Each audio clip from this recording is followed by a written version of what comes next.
તો good morning ને જય શ્રી કૃષ્ણ. વેલકમ મારા મિની બ્લોગમાં. સવારમાં આજે તો મંદિરમાં પપ્પા બોલ ફિટ કરતા હતા. તે બોલ શું કામ ફિટ કરે છે ખબર?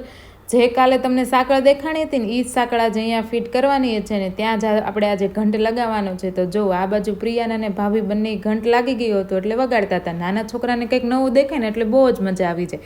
અને આજે તો હતો સન્ડે એટલે અમારે લોકોને ફટાફટ રસોઈ બનાવવાની હતી. મસ્ત મજાનું કોબીનું સલાડ બનાવી નાખ્યું હતું, સાથે દાળ ભાત પણ રેડી થઈ ગયા હતા અને બેસી ગયા હતા જમવા. બહાર ધોધમાર વરસાદ આવતો હતો અને અમે બપોરના કરવા બેસી ગયા હતા. આ બાજુ આપણે કરવાનું તો ફરાળ ને આ બધા જ જમવા બેસી ગયા હતા. ત્યાં તો એટલી જ વારમાં પ્રિયાને આશીષને ઊભા કરી અને રમકડાનું બોક્સ લાવ્યો ત્યારે જ તેને જમવાની મજા આવે.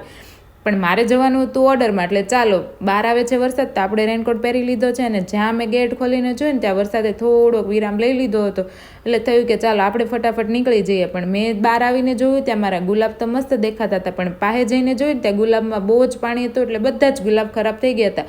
પણ આ ફૂલને જોઈ મારું મન મોહી ગયું હતું. અને પછી તો ક્લાયન્ટ આવી ગયા હતા. આજે નાના 2 ક્લાયન્ટ હતા, તેમને મસ્ત સિમ્પલ હેરસ્ટાઈલ કરવાની હતી.